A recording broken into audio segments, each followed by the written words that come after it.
शुरुआत करते हैं जंतु ऊतक की। जंतु ऊतक सबसे पहले हमें ये समझना पड़ेगा कि हमारे बॉडी में जो सबसे बेसिक यूनिट होती है उसको हम बोलते हैं सेल।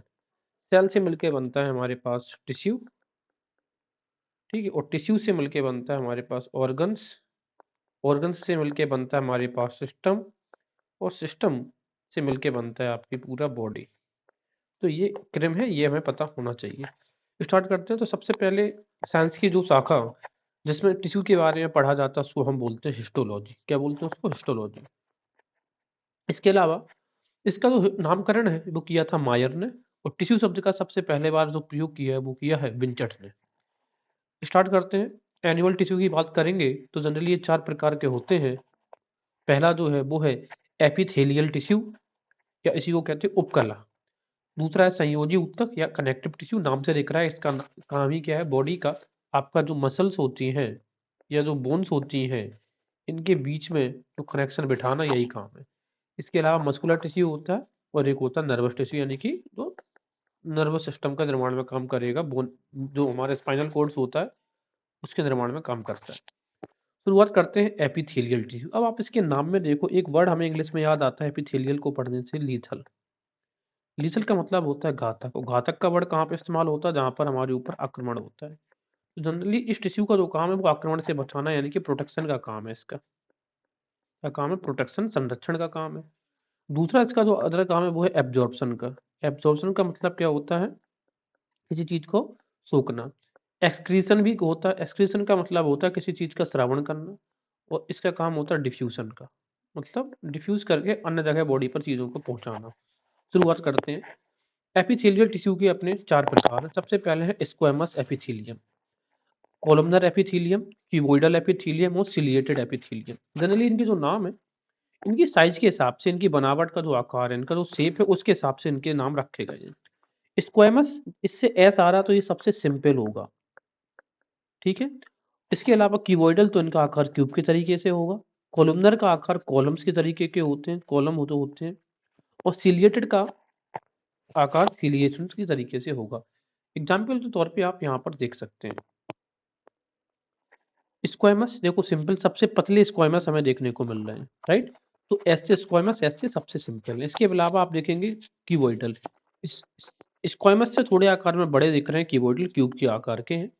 इससे भी बड़े और दिख रहे हैं आपको कोलुमनर एपिथेलियम, राइट।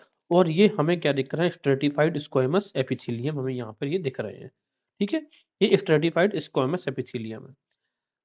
सीलिएटेड की बात करेंगे अगर हम, सीलिएटेड का आप देखना, ये सीलिया आपको दिख रहे हैं, ये बाल नुमा जो आकृति है। अभी हम चर्चा करेंगे कि सीलिया एक्चुअल में क्या होता है। तो अब जो स्क्वैमस है, अब हमें ये क्या दिख रहा है कि इनकी जो लेयर है एकदम पतली लेयर है। तो आपको ये देखने पड़ेगा कि ये बॉडी के हमें ये बाहरी परत पर पाए जाते हैं। इसके अलावा अब ये बॉडी के किस अंग में पाए जाते हैं, इंपॉर्टेंट क्वेश्चन है। तो मुझे एक चीज बताओ, ये चूंकि सबसे पतले हैं, स्किन के ऊपर पाए जा रहे हैं यहाँ पे, ठीक है। ये मान लो स्किन है, ये वहां के उसके ऊपर पाए जा रहे हैं। तो जहाँ पे एकदम पतली हमारी आकृति है बॉडी की, जो भी एकदम पतली, यानी कि जो भी कैनाल्स वगैरह सिस्टम है, जो भी लाइंस हैं, ठीक है ना, वहां पे पाए जाएंगे। एग्जाम्पल के तौर पे जैसे कि गुहा यानी कि मुंह में, टंग यानी कि जिह्वा में, ग्रासनली एसोफेगस, आहार नाल जो होती है एलिमेंट्री कैनाल में पाए जाएंगे। और सबसे इंपॉर्टेंट है जो ब्लड वेसल्स होते हैं, या फिर जो एल वेओली होता है यानी कि फेफड़ों के वायुकोष होते हैं, वहां पे ये पाया जाएगा। तो देखो ऐसा क्यों है? क्योंकि आप देखो ब्लड वेसल्स एकदम पतली सी हमारी, इनमें जो इनका जो डायमीटर है बहुत पतला होता है। और चूंकि ये बहुत सिंपल होते हैं कि एकदम पतले से होते हैं, इसी वजह से हमें यहीं पर ये देखने को मिलते हैं।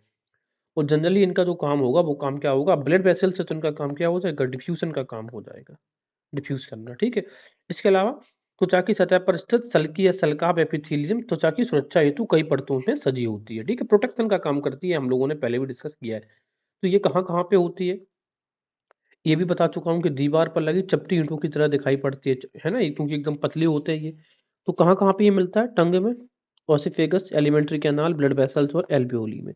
दूसरा हम देखेंगे कॉलमनर कॉलमनर बाद में देखेंगे, पहले देखेंगे क्यूबोइडल एपिथेलियम। अब क्यूबोइडल का एक बार आकार आप और देख लो, ये हमें आकार यहाँ पे इसका देखने को मिल रहा है क्यूबोइडल का, राइट। अब क्यूबोइडल का जो आकार हमें देखने को मिलता है इसमें क्या है? अब जिसका जितना बड़ा आकार है उसी हिसाब से उतना ही ज्यादा ये एब्जॉर्प्शन करेगा, उतना ही ये सीक्रेशन करेगा। तो जनरली जो क्यूबॉइडल एपिथेलियम और जो कॉलमनर एपिथेलियम है, इनका जनरली दोनों का जो सीसी वाल है, इनका काम है जनरली एब्जॉर्ब करना और सीक्रेट करना। अब आकार के हिसाब से ये कम ज्यादा सीक्रेशन का काम करेंगे। जरा देखते हैं कैसे। देखते हैं, देखो ये आपको जो दिख रहा है क्यूबॉइडल एपिथेलियम है। एब्जॉर्ब मतलब होता है शोषण करना, अवशोषण, और सीक्रेशन मतलब श्रवण करना। ये बताओ, सैलिवरी जो ग्लैंड होती है जहाँ पे सलीवा हमारा क्या होता है, एक्रीट होता है, यहाँ पर देखने को मिलेगा। स्वेट ग्लैंड यानी कि श्वेत ग्रंथि से क्या सीक्रेशन होता है, श्रवण होता है, यहाँ पे भी हमें देखने को मिलेगा। जो वृक्क नलिकाएं हैं यानी कि जो यूरिनिफेरस ट्यूबल्स है, जहाँ से यूरिन हमारा क्या होता है, श्रवण होता है, तो श्रवण की जगह पर हमें ये देखने को मिलेगा। अच्छा, दूसरी बात ये भी कि ऐसे तो जो कॉलमनर एपिथेलियम है, ये भी एब्जॉर्प्शन और सीक्रेशन के एरियाज में हमें देखने को मिलता है। लेकिन फिर हमें अंतर कहाँ पे पता चलेगा? मुझे एक चीज यहाँ पर ये बताओ, क्यूबॉइडल में और कॉलमनर एपिथेलियम में आकार किसका हमें बड़ा दिख रहा है? तो क्लियर है, ये क्यूबॉइडल का हमें क्लियर बड़ा दिख रहा है, और कॉलमनर का हम सॉरी क्यूबॉइडल का हमें छोटा दिख रहा है, क्यूबॉइडल का बड़ा दिख रहा है। तो सबसे ज्यादा अवशोषण की जरूरत हमें जहाँ पे पड़ती है, वहां पर ये बड़े आकार के होंगे। तो सबसे ज्यादा जो हमें जरूरत पड़ती है वो पड़ती है हमें स्मॉल इंटेस्टाइन में। अब ऐसा क्यों है स्मॉल इंटेस्टाइन में?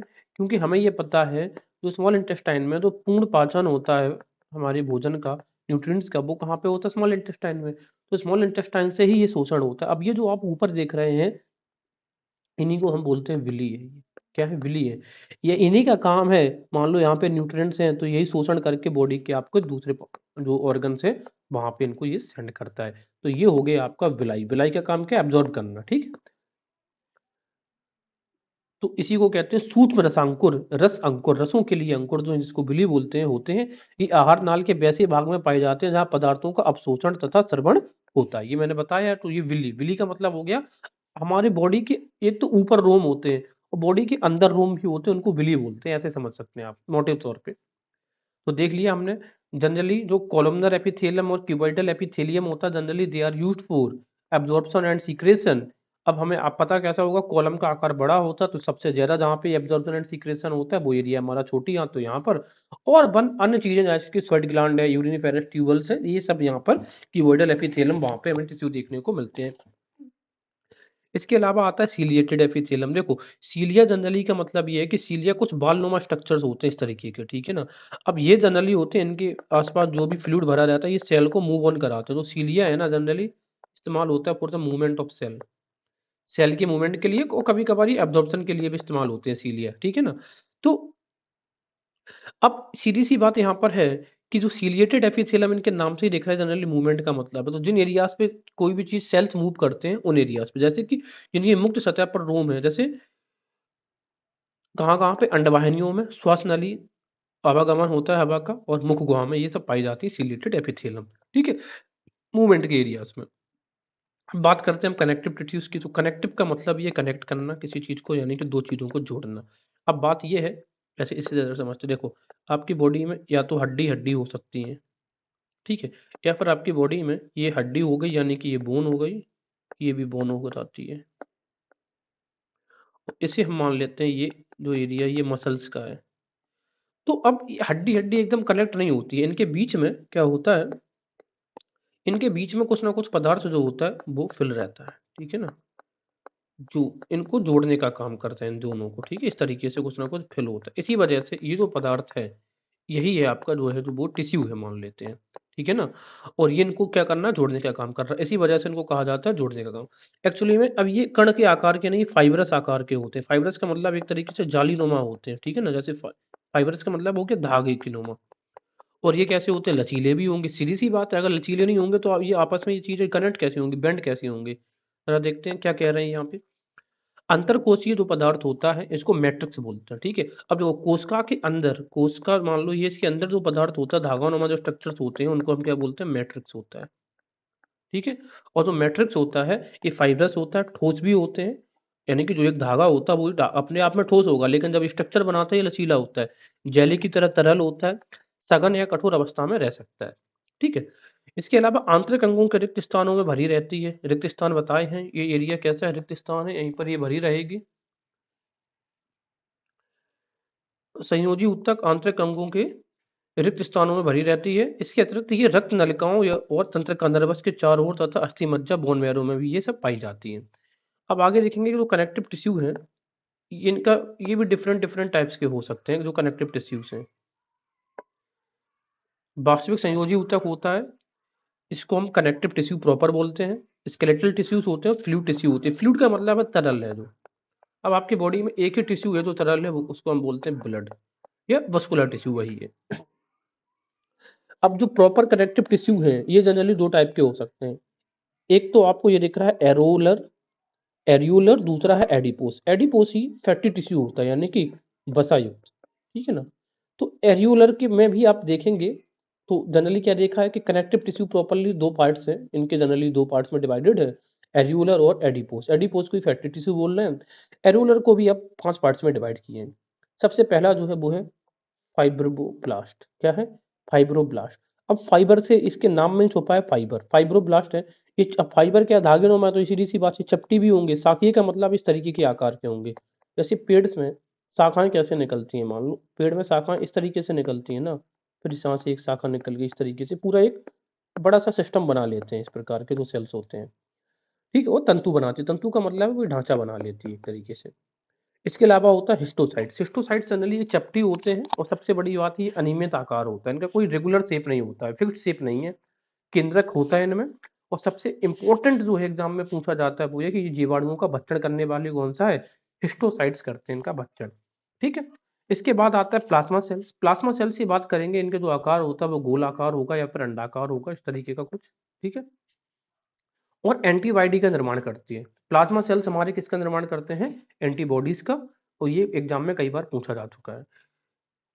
इसके अलावा आप देखोगे कि मास्ट कोशिकाएं, मास्ट कोशिकाओं से 3 प्रकार के आप देखोगे यहाँ पे प्रोटीन उत्सर्जित होते हैं। कौन कौन से? सबसे पहले देखेंगे हिस्टामिन। हिस्टामिन जो प्रोटीन होता है, ये जनरली हमारे, जब जैसे मान लो ये ब्लड वेसल्स हैं हमारे, यहाँ पे जब ब्लड हमारा एंटर करता है तो ये क्या होता है, खून फूल जा ये फूल जाती है ना, प्रसारण हो जाता है इनका। तो यानी कि ये और इस तरह ये यहाँ तक आ जाती है। तो इनका जो प्रसारण में काम करता है वो करता है हिस्टामिन। हिस्टामिन का मतलब ये फैलाने के लिए, ठीक है। अब जैसे याद करने के, जैसे हिस्ट्री हम वर्ड जानते हैं तो हिस्ट्री बहुत ज्यादा फैली हुई है, मतलब विस्तृत है। इसके अलावा दूसरा हमारा आता है हेपेरिन। अब जो हेपेरिन है ना, हेपेरिन यानी कि एंटी, हेपेरिन मतलब हेम्परिंग के लिए इस्तेमाल होता है। हेम्पर का मतलब होता है किसी चीज में अवरोध पैदा करना, यानी कि ये एंटी कोगुलेट है। एंटी कोगुलेट का मतलब होता है ये थक्का नहीं बनने देता है बॉडी के अंदर, ये बॉडी के अंदर थक्का नहीं बनने देगा। हेपेरिन याद रखना। इसके अलावा जो सेरोटोनिन होता है, सेरोटोनिन जो प्रोटीन है, ये भी कहाँ से? मास्ट सेल से ही निकलता है। और ये जैसे अभी ब्लड वेसल्स, जब ब्लड अंदर होता है तो ये फूलती हैं, और जब ब्लड बाहर जाता है तो सिकुड़ जाती है। तो सिकुड़ने के लिए जो प्रोटीन होता है उसको बोलते हैं सेरोटोनिन, इसमें काम आता है। तो सिकुड़ना और सेरोटोनिन दो चीजें हमें याद रहेंगी, राइट। अब जब हमने बात करी हेपेरिन की, तो हम यहाँ पर चीज देखें, हेपेरिन हमारा क्या है? हेम्परिंग के लिए। किस चीज में हेम्परिंग? खून का थक्का बनाने में हेम्पर करता है, यानी कि अवरोध पैदा करता है। इसके विपरीत कुछ होते हैं। तो अगर हेपेरिन एंटीकोगुलेटर, तो दूसरी ओर फाइब्रिनोजन की वजह से और विटामिन के की वजह से हमारे शरीर में रक्त का थक्का जमता है, ठीक है। तो ये एग्जाम में, कई बार एग्जाम्स में इस प्रकार के जो फैक्ट्स होते हैं वो पूछे गए हैं, राइट। एंड देन यहाँ पे एक क्वेश्चन और हम ये डिस्कस कर सकते हैं कि जो लेवल ऑफ ग्लूकोज होता है तो ब्लड का, वो मेजर होता है mg पर डेसीलीटर में। ये एग्जाम में क्वेश्चन पूछा जा चुका है। आगे हम बात करेंगे श्वेत कण यानी कि ल्यूकोसाइट्स। अब ल्यूको, अब हमें ये पता है हमारे बॉडी में, एक तो ल्यूको जब भी वर्ड आता है, ल्यूको का मतलब क्या होता है? LEUCO, दैट मीन्स ये श्वेत है, दैट मीन्स इसमें कोई भी रंग नहीं है। अब ल्यूकोसाइट्स में कई प्रकार के, विभिन्न प्रकार के श्वेत कण होते हैं, जैसे कि लिम्फोसाइट, इस्नोफिल, न्यूट्रोफिल्स, ये। अब एग्जाम में पूछे जाते हैं इनमें से ग्रेनुअल्स वाला कौन सा है? तो जितने भी फिल वाले हैं ना, ग्रेनुअल्स का मतलब होता है कण, इस प्रकार के कण युक्त, इनका जो आकार रहेगा वो कण में रहेगा, दानेदार, ठीक है। तो जितने भी ये इस्नोफिल्स या न्यूट्रोफिल्स हैं, ये सब ग्रेनुअल्स वाले रहते हैं, राइट। और नॉन ग्रेनुअल्स जो लिम्फोसाइट्स वगैरह, ये सब नॉन ग्रेनुअल्स रहेगा। लिम्फोसाइट ही हमारी बॉडी में सबसे इंपॉर्टेंट है, क्योंकि ये हमारी बॉडी में एंटीबॉडी का निर्माण का काम करती है। जो एंटीबॉडीज हमारी बॉडी में निर्माण होता है, रोग से लड़ने की क्षमता, यानी कि एंटीजन से लड़ने के लिए जो एंटीबॉडीज प्रोड्यूस होती है, सिंथेसाइज होती है बॉडी में, वो आपका लिम्फोसाइट ही इसका निर्माण सिंथेसाइज करता है। इसके अलावा आप देखोगे, अगर ल्यूकोसाइट्स की संख्या बढ़ जाती है इन केस, तो इसको, उस कंडीशन को हम बोलते हैं ल्यूकोसाइटोसिस। अब जो साइटोसिस है, यानी कि साइटोसिस का मतलब ये होता है किसी चीज का, साइटोकिनिन जानते हैं ना कि सेल का विभाजन। अब जब सेल विभाजित होगा तो सीधी सी बात है, वृद्धि होती है। उसी सेंस में इंक्रीज, यानी कि ल्यूकोसाइट्स जो कण है, अगर वो हमारी बॉडी में बढ़ जाते हैं तो उस कंडीशन को बोलते हैं ल्यूकोसाइटोसिस। लेकिन अगर इन केस वो डिक्रीज यानी कि कम हो जाते हैं तो उसको बोलते हैं ल्यूकोपेनिया। उसी तरीके से ल्यूकेमिया की वर्ड बात जानते हैं, तो जो ल्यूकेमिया है हमारी बॉडी में, ल्यूकेमिया एक तरीके से व्हाइट ब्लड जो होता है वो कैंसर होता है ल्यूकेमिया। ये इम्पैक्ट करता है आपके बॉडी के टी लिम्फोसाइट्स, क्योंकि T lymphocytes is the most powerful lymphocytes which synthesises antibody to fight against antigen. Antigen से लड़ने के विरोध में सबसे अधिक जो पावरफुल है वो आपकी टी लिम्फोसाइट्स ही दिखती हैं, और इन्हीं को ये क्या कर देता है, खत्म कर देता है। दैट्स वाई हमारी बॉडी में जो रोग प्रतिरोधक क्षमता है, जो इम्यून सिस्टम हमारा है, वो वीकन हो जाता है, and then we are in a severe danger. इसके अलावा कभी कभार पूछा जाता है कि जो व्हाइट ब्लड करप्सल्स हैं, WBC की बात कर रहे हैं, हालांकि आगे भी पढ़ेंगे, इनका जो डायामीटर है वो कितना होता है, तो वो है 0.007 mm। कितना है, 0.007 mm। इसके अलावा अब आपके ये जो एरियुलर टिश्यू है, जनरली यहाँ पे इनमें दो प्रकार के तंतु भी होते हैं, एक श्वेत होते हैं और पीला होता है। जरा देखते हैं, एक व्हाइट फाइबर हमें दिख रहा है और ये दिख रहा है येलो फाइबर। अब जो व्हाइट फाइबर है तो ये जनरली कैसे होते हैं, कोलेजन से बने हुए होते हैं। अब कोलेजन को हमने याद रख लिया कोलगेट से। कोलगेट कैसा होता है, व्हाइट होता है। और कोलगेट करने से दांत कैसे स्ट्रॉन्ग बन जाते हैं, तो लचीले हो जाते हैं, स्ट्रॉन्ग। तो कोलेजन जो रहेगा स्ट्रॉन्ग रहेगा। और जो येलो फाइबर होते हैं, चूंकि इनमें इलास्टिन नाम का एक पदार्थ होता है, इस वजह से ये इलास्टिक होते हैं, यानी कि लचीले होते हैं। तो ये ला आ रहा ना, ला एल, एल लास्टिन इलास्टिक से याद रखेंगे। फंक्शन ऑफ एरियुलर टिश्यू, अगर हमने ये 5 चीजों को पढ़ लिया है तो इट इज वेरी ऑब्वियस कि हम इनके फंक्शंस के बारे में कुछ ना कुछ चीजें जान ही गए होंगे। एक बार फिर भी रिवाइज कर लेते हैं। यह त्वचा एवं मांसपेशियों अथवा दो मांसपेशियों को जोड़ने का कार्य करता है, सीधी सी बात है, क्योंकि एक तरीके से कनेक्टिव टिश्यू है, कनेक्टिव का काम ही यही है। यह विभिन्न आंतरिक संरचनाओं को ढीले रूप से बांधकर उन्हें अपने स्थान पर रखने में मदद करता है, बिल्कुल सही है। और लिम्फोसाइट्स का संबंध एंटीबॉडी संश्लेषण से, ये सबसे इंपॉर्टेंट यही बनता है, यहीं से क्वेश्चन पूछा जाएगा। एडिपोज टिश्यू की बात करेंगे तो एडिपोज टिश्यू को बारे में आप जरा ये समझ तो, जैसे मान लेते हैं हमारी स्किन है, तो हमारी स्किन के नीचे यहाँ पर ये टिश्यू जमा होगा इस तरीके से, मधुमक्खी की छत्ते के आकार का, ठीक है। ये कोशिकाएं पाई जाती हैं, ठीक है, अंडा आकार का, इस प्रकार से ये। अब एक्चुअली में ये कुछ नहीं है, ये जो टिश्यूज हैं ये एक्चुअली में है क्या, ये फैट स्टोरेज है आपकी बॉडी में। इसी वजह से इसका नाम, फैट का मतलब होता है वसा, इसी वजह से इसका नाम क्या बोल रहे हैं, वसा संयोजी उत्तक है, फैट स्टोरेज है।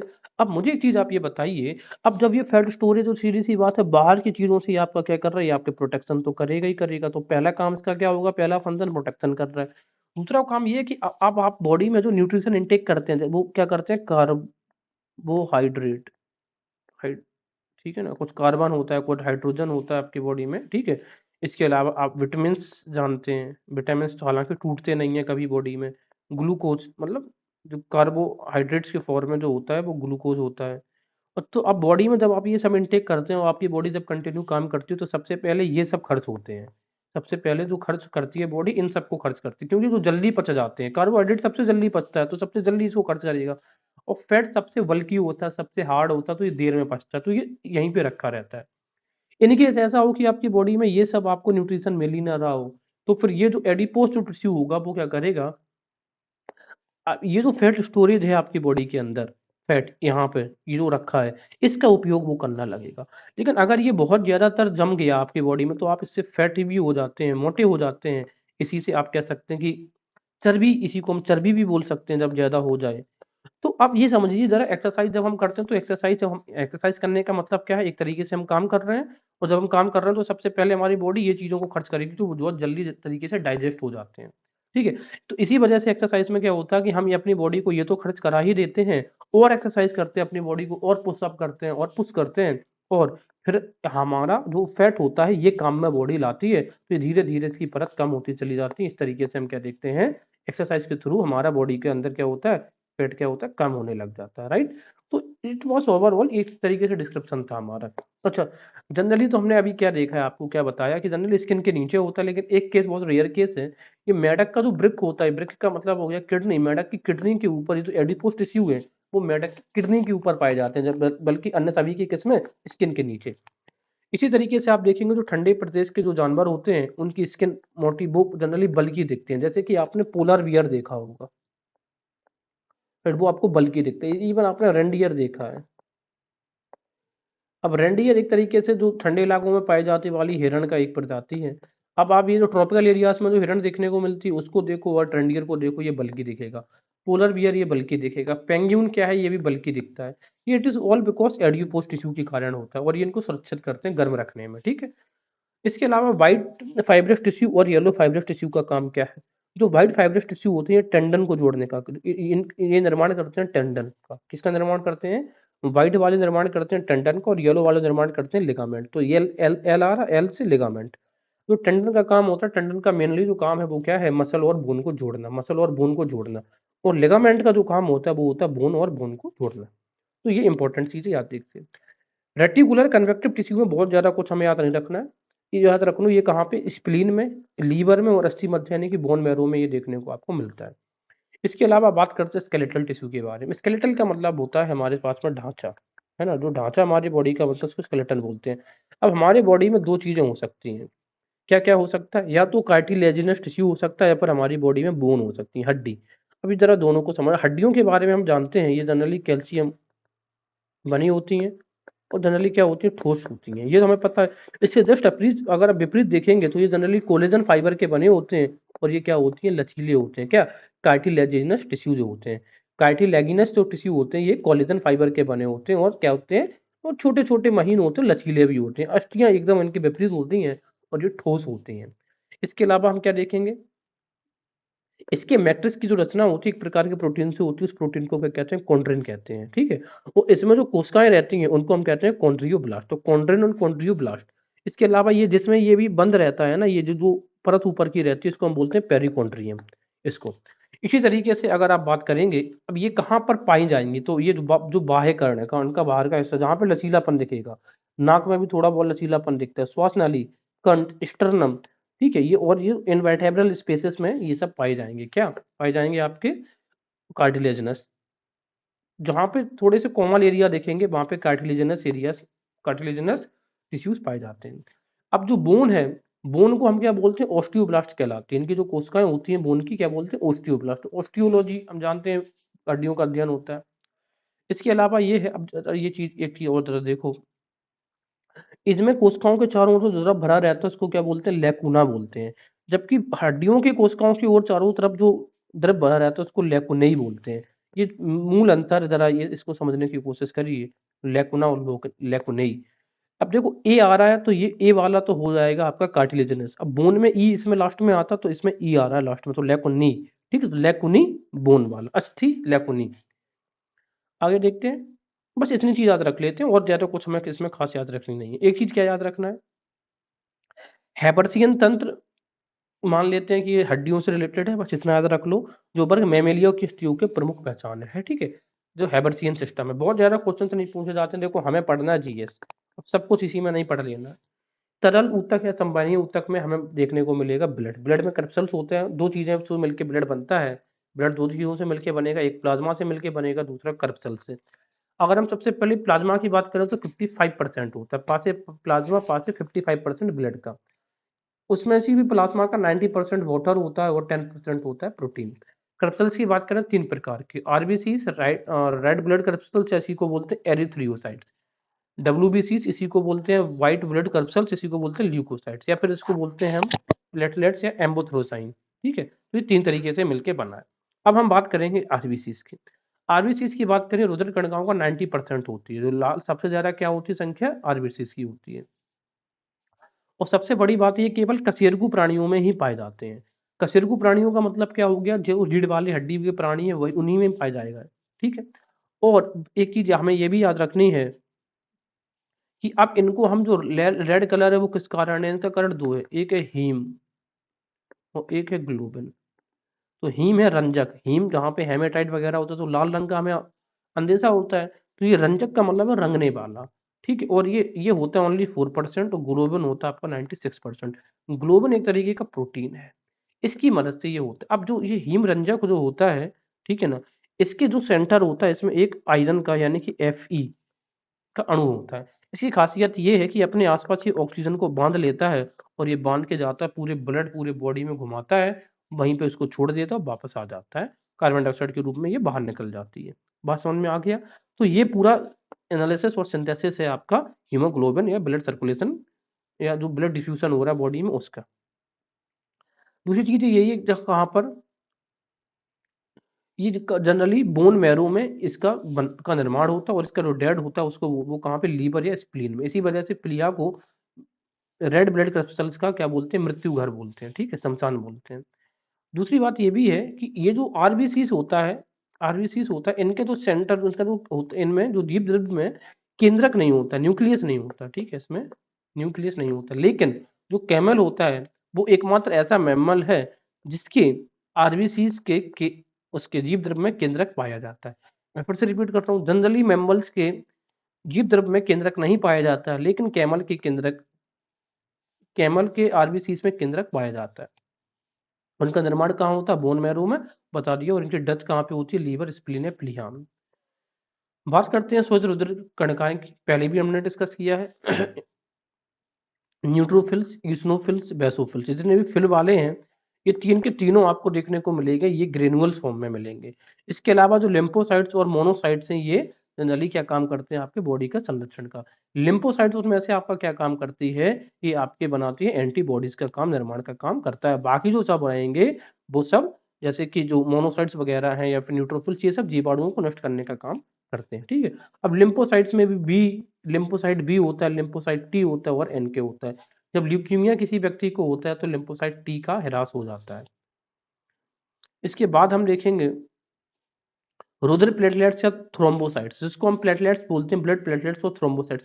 अब कॉमन लैंग्वेज में आप जरा ये देखो, जब किसी को विडोल यानी कि टाइफाइड होता है तो प्लेटलेट्स की संख्या बहुत कम हो जाती है, ठीक है ना। तो अब यही चीजें हमें देखने को, जब टेक्निकली बोलते हैं इसको तो बोलते हैं थ्रोम्बोसाइट्स, ठीक है। ये केवल स्तनधारी वर्ग के रक्त में पाई जाती हैं, इनकी संख्या 2 से 5 लाख प्रति घन मिलीमीटर रक्त में होती है। और ज्यादा कुछ याद नहीं रखना, बस याद रखना कि इस प्रकार के रक्त का थक्का बनाने में मदद, मेन काम किसका है, प्लेटलेट्स का क्या काम है, कि रक्त का थक्का बनाते रहे। इससे पहले रक्त का थक्का बनाने में हमने किसे किसे पढ़ा था, याद करिए। हमने पढ़ा था रक्त का थक्का बनाने में क्लॉटिंग में फाइब्रिनोजन को और विटामिन के को। और हेपेरिन को हमने क्या पढ़ा था, ये क्या हैम्परिंग करता है ब्लड की क्लॉटिंग, एंटीकोगुलेट है ये, रक्त का थक्का नहीं बनाता ये, ठीक है। आगे हम देखेंगे फंक्शन ऑफ ब्लड का। फंक्शन तो हमें क्या है, रुधिर के दो प्रमुख कार्य हैं। एक तो है परिवहन, यानी कि परिवहन का मतलब होता है ले जाना, किसको, ऑक्सीजन को ले जाना, और पूरे बॉडी में जो ताप होता है उसको डिस्ट्रीब्यूट करना। होता यह है कि अब नियंत्रण रुधिर द्वारा पची भोजन सामग्री अथवा अंतःस्रावी एवं उत्सर्जी पदार्थों जैसे गैस एवं इन सब का ये परिवहन करता है, ठीक है। और यकृत और पेशियों में जो ताप उत्पन्न होता है, मतलब लीवर में, और जो हमारी पेशियां होती है, मसल्स में जो ब्लड होता है, वह रुधिर द्वारा शरीर में विभिन्न भागों में पहुंचाया जाता है, जिससे शरीर का तापमान नियंत्रित होता है। तो क्या ऑप्शन आ रहा है कि ब्लड का एक काम हमारा ब्लड टेम्परेचर को क्या करना है, कंट्रोल करना है। तो क्या ये बात सही है, ब्लड टेम्परेचर की बात कर रहे हैं, ठीक है, ब्लड प्रेशर की बात नहीं है। तो आंसर इज राइट। जो सूक्ष्म रुधिर कणिकाएं होती हैं, जीवाणुओं तथा अन्य हानिकारक पदार्थों को नष्ट करने देते प्लेटलेट्स रुधिर को जमाने में मदद करते हैं। अभी हमने पढ़ के आए हैं कि प्लेटलेट्स जनरली किस में काम आता है, खून को क्लॉटिंग में। अच्छा, अब बात करते हैं ब्लड क्लॉटिंग में। अब कुछ याद मत रखो, ये थ्रोम्बिन नामक जो पदार्थ है, थ्रोम्बिन या फाइब्रिनोजन, ये रक्त का थक्का बनाने में मदद करता है। और अभी मैंने क्या बताया था, विटामिन के भी रक्त का थक्का बनाने में मदद करता है, और हेपेरिन जो है वो हेम्ब्रेन का काम करता है। बस इतनी चीज याद रखना, उसमें से और कुछ याद रखने लायक नहीं है। इसके अलावा बात देखेंगे हम, मनुष्य में ह्यूमन ब्लड ग्रुप्स जो होते हैं वो कौन से होते हैं, ए होता है, बी होता है, ए बी होता है, ओ होता है। लेकिन उससे पहले हम एंटीजन एंटीबॉडी समझ लेते हैं। उस एक एग्जांपल से समझते हैं, मान लेते हैं ये आप ह्यूमन हो, ठीक है। अब जिन बैक्टीरिया से आप, आपकी बॉडी है, आपकी बॉडी का जो पूरा सिस्टम है वो आपकी बॉडी का जो इंटरनल पार्ट्स है आपकी बॉडी को जानता है। मान लेते हैं कोई नई चीज आपकी बॉडी के अंदर एंटर कर रही है, इस नई चीज को हमने कह दिया कोरोना वायरस। तो ये कोरोना वायरस आपके अंदर, बॉडी के अंदर एंटर किया, तो आपकी बॉडी का फिनोमेना क्या बोलेगा कि भाई ये तो चीज हमारे लिए नई है, तो विदेशी चीज हो गई ना ये, है ना, क्या हो गया, फॉरेन सब्सटेंस हो गया। तो ये जो फॉरेन सब्सटेंस होता है इसी को हम क्या कहते हैं, एंटीजन कहते हैं, जिससे आपकी बॉडी की जान पहचान नहीं है। और जब आपकी बॉडी के अंदर कोई विदेशी चीज चली गई तो आपकी बॉडी क्या करेगी, उसको रिस्पॉन्स करेगी, उसे खत्म करेगी। अब वो खत्म कैसे करेगी, तो उसके लिए आपकी बॉडी निर्माण करेगी एंटीबॉडीज, क्या निर्माण करेगी, एंटीबॉडीज। अब एंटीबॉडीज का निर्माण करेगा कौन, तो ये हमें पता कर, लिम्फोसाइट्स करेंगे, लिम्फोसाइट्स। अब लिम्फोसाइट्स एक तरीके के क्या है, डब्ल्यूबीसी है, राइट। अब लिम्फोसाइट्स निर्माण तो करेंगे एंटीबॉडीज के, लेकिन ये एंटीबॉडीज का निर्माण लिम्फोसाइट क्या कोई नया आविष्कार कर देगा बॉडी के अंदर, द आंसर इज नो। होता ये कि आपकी बॉडी के अंदर ऑलरेडी एक एंटी एक प्रोटीन होता है जिसका नाम है इम्यूनोग्लोबुलिन, क्या नाम है, गामा ग्लोब्यूलिन। गामा पहलवान था, लड़ने के लिए फेमस है। तो गामा ग्लोब्यूलिन को ही सिंथेसाइज करके एंटीबॉडीज का निर्माण करती है कौन, लिम्फोसाइट। मैं फिर से रिपीट कर रहा हूँ, आपकी बॉडी में ऑलरेडी उपस्थित होता है गामा ग्लोब्यूलिन, इसी को सिंथेसाइज किया जाता है, एंटीबॉडीज के बना दिया जाता है, और ये काम करता कौन है, डब्ल्यूबीसी का लिम्फोसाइट, याद रखिएगा। तो ये समझा हमने कि कैसे एंटीजन और एंटीबॉडी काम करती है हमारे। एंटीजन हमारी बॉडी के अंदर फॉरेन सब्सटेंस है, और एंटीबॉडी उसके मतलब रिस्पॉन्स है हमारी बॉडी का। अब जरा देखते हैं, हमें ये पता है कि हमारे जो ब्लड ग्रुप है वो ए है, बी है, ए बी है और ओ है। एंटीजन, अब देखो एंटीजन क्या है, इसमें केवल एंटीजन ए में सिर्फ एंटीजन ए हो सकता है, तब तक तो सही है। लेकिन जैसे ही एंटीजन ए के अलावा कोई पहुंच गया तो फिर वो गड़बड़ हो जाएगा। तो जो एंटीबॉडी होती है ना, एंटीबॉडी एकदम अपोजिट होती है, अगर ए है तो इसमें बी होगा, बी में ए होगा। अब एंटीबॉडी देखो ए बी में कैसी होगी, हमें याद कैसे रखना, ए बी एंटीबॉडी नहीं है, देखो ए से एंटी, बी से बॉडी, एंटीबॉडी ए बी में नहीं होती है, जब इसमें नहीं होती तो ए बी में दोनों होती है, ठीक है। और ओ में अनुपस्थित होती है एंटीजन, और ए एवं बी इसमें दोनों होती है। इसके अलावा ह्यूमन बॉडी ब्लड ग्रुप्स की बात करेंगे तो ये सब जो गाथा लिखी है आप सबके लिए, ये कार्ल लैंडस्टीनर ने गढ़ी है ये सारी रचना। इसके अलावा रुधिर वाहिका से निकालेगा, रुधिर को जमाने से बचाने के लिए उसमें थोड़ा सा हम क्या मिला देते हैं, सोडियम ऑक्जेलेट मिला दिया जाता है, जिससे कि उसका निर्माण मतलब वो जिससे कि जम ना पाए। इसके अलावा एंटीजन और एंटीबॉडी हमने पढ़ लिया है, अब ज्यादा कुछ खास तो इसमें रहा नहीं हमारे लिए, थोड़ा रफ कर दिया जाए, है ना। ब्लड ट्रांसफ्यूजन इन मैन, रक्त में चढ़ाया जाता है कैसा, तो अब सीरीज की बहुत ज्यादा कुछ खास नहीं है, वो सब बता रही है कौन सा। हाँ इतना याद रखना कि ये जो ब्लड ग्रुप ओ वाले हैं ये यूनिवर्सल डोनर है, किसी को भी दे सकते हैं, DONOR, ओ इसमें आ रहा है, और ए भी है, रेसिपिएंट है, रिसीवर है, ठीक है, किसी से भी ये रिसीव कर सकते हैं। लिखा यहाँ पे सार्वभौमिक दान करता है, और ये ए भी सार्वभौमिक प्राप्त करता है। RS फैक्टर 1940 में लैंडस्टीनर और वीनर ने ही इनकी एक अन्य प्रकार के एंटीजन का पता लगाया, उसको बोलते हैं RH फैक्टर, ठीक है। और रीसस नामक मंदिर से ये फैला था। RS फैक्टर किसी को भी हो सकता है, अगर मान लो 2 पर्सन है, इसको जरा ऐसे समझो, अगर 2 पर्सन है ए और बी, इसको RS फैक्टर ये माइनस, अगर इसमें ये मान लेते हैं RS फैक्टर प्लस है, इस व्यक्ति का जो ब्लड है RS फैक्टर प्लस है, जब इसको पहली बार इसको खून चढ़ाया जाएगा तो कोई रिस्पॉन्स नहीं होगा, कोई दिक्कत नहीं होगी। लेकिन जब दूसरी बार इसको RS प्लस वाले को जब ये चढ़ाया जाएगा तो इसके बॉडी में तो RS प्लस था नहीं, तो इसकी डेथ हो जाती है। तो पहली बार में कोई दिक्कत नहीं होती, दूसरी बार में अगर आपने फिर भी चढ़ा दिया दूसरे व्यक्ति को तो इसकी डेथ हो जाती है। उसी तरीके से हमारे पास एरिथ्रोब्लास्टोसिस फोइटालिस, फोइटालिस का मतलब होता है फ्यूटस होता है, यानी कि जो भ्रूण होता है। बात ये है, सेम कंडीशन वही है, मान लेते हैं कि अब ये कंडीशन बदल गई है, ये माता है, ये ठीक है, ये वाला जो पर्सन है ये माता है, और ये मान लो कोई भी व्यक्ति उसका RH प्लस है, इसके घर में बच्चा पल रहा है। पहली बार RH प्लस वाले है अपने खून चढ़ा दिया तो कुछ नहीं होगा, दूसरी बार भी अगर आपने खून, सॉरी, पहली बार अगर आपने खून चढ़ाया तो जो पहली संतान होगी उसका जन्म तो अच्छी तरीके से हो जाएगा, लेकिन दूसरी संतान होगी या तो वो घर में ही मर जाएगी, या फिर जन्म के तुरंत बाद। इसी वजह से इसका नाम हमने क्या दिया है, फ्यूटालिसिस, फ्यूटालिस। आगे देखेंगे लसिका। अब लसिका मतलब देखो जितनी भी बॉडीज होती हैं इनमें सिर्फ 2 चीजें हो सकती हैं, तो ब्लड हो सकता है या लिम्फ हो सकता है, लिम्फ का मतलब है लसिका। अब ब्लड में चूंकि RBCs होता है, हीमोग्लोबिन होता है, इस वजह से ये कैसा हमको दिखता है, व्हाइट दिखता है। अब एक आप जानते हैं कि कॉकरोच का खून कैसा होता है, बोले व्हाइट, व्हाइट नहीं होता भाई, उसमें लिम्स होती हैं। लिम्स में RBCs तो होती नहीं है, दैट्स व्हाई इसका कलर हमें कैसे देखने को मिलता है, व्हाइट मिलता है। और जो हमारे बॉडी में जो लिम्स हैं इनका भी इंपॉर्टेंट रोल है, क्यों, क्योंकि इनमें जो लिम्फ मतलब लिम्फोसाइट्स, लिम्फ का मतलब क्या, इनमें लिम्फोसाइट्स मौजूद हैं। अब लिम्फोसाइट्स किसका पार्ट है, WBCs का पार्ट है या नहीं, इसी वजह से ये व्हाइट भी है। रोगाणुओं जैसे जीवाणुओं का भक्षण कर उन्हें नष्ट कर, और सीधी सी बात है, इम्यूनिटी सिस्टम का काम करता है हमारी बॉडी में लिम्फ। लिम्फ मतलब कि लिम्फोसाइट से रिलेटेड है। इसके बाद हमारी बॉडी में आता है मस्कुलर टिश्यू। मस्कुलर टिश्यू 3 प्रकार के, इनवॉल्यूंटरी मसल्स होती है, वॉल्यूंटरी मसल्स होती है, और हेड मसल्स होती है। वॉल्यूंटरी मसल्स हमारी बॉडी में कैसे हमें देखने को मिलेगी, वॉल्यूंटरी का मतलब है जिन्हें अपनी आप मर्जी से उठा सकते हैं, घुमा सकते हैं, लाइक ठीक है ना, मूवमेंट करा सकते हैं, कंट्रोल में आपके, जो सॉरी कंट्रोल में नहीं है। और वॉल्यूंटरी जो आपके कंट्रोल में, हेड मसल्स जो कॉन्ट्रैक्शन करती है, संकुचन और प्रसारण का काम हार्ट मसल्स करेगी, कार्डियक मसल्स होता है। तो अरेक्ड मसल्स हमारी कौन-कौन सी हो सकती हैं? कहाँ-कहाँ पे? आइरिस, आँख की पुतली होती है, झपकती है। जब आप कहते हैं तब झपकती है, नहीं, तो झपकती रहती है। वृषण यानी कि टेस्टिस और उनकी नलिकाओं में, मूत्र वाहिनियों और मूत्राशय में तथा रक्त वाहिनियों में, ठीक है? इसके अलावा इनवॉलंटरी मसल्स में और जनरली आहार नाल के एक भाग से दूसरे भाग में जो भोजन का प्रभाव होता है वो इनवॉलंटरी मसल्स के तरीके से होता है। अब आहार नाल अगर आप बात करोगे तो ये हमारी आहार नाल होती है ना, एलिमेंट्री कैनाल होती है। तो यहाँ से जो भोजन जाता है वो क्या करती है, ये दो जो है ना, ये जो वाला जो हिस्सा ऊपर वाली, ये भोजन को नीचे की ये संकुचित हो जाएंगी, आपस में ऐसे आ जाती हैं, तो भोजन को नीचे की तरफ पुश करेंगे, फिर ये इस तरीके से आ जाते हैं तो भोजन को इस तरफ को पुश करेंगी। और भोजन हमारी बॉडी में ना बेबी फॉर्मेट में पास होता है, एकदम सीधा नहीं गिरता है कि सीधा चला जाए, नहीं, ये ऐसे एक तरीके से वेव बनाते हुए नीचे की तरफ आता है। ऊपर का तो दो है, ये आपस में इस तरीके के आ जाएंगे और इनको पुश करेंगे तब भोजन नीचे की तरफ आता है। तो इनवॉल्यूंटरी मसल्स की मदद से ये नीचे की तरफ आता है। रेकेट स्ट्राइप्ड मसल्स तो हमें पता है जहाँ पे हमारा कंट्रोल होता है, जैसे कि आर्म है, आर्म मतलब कि बाहू, पैर है, गर्दन है, जिनको हम मूवमेंट कराते हैं अपनी मर्जी से।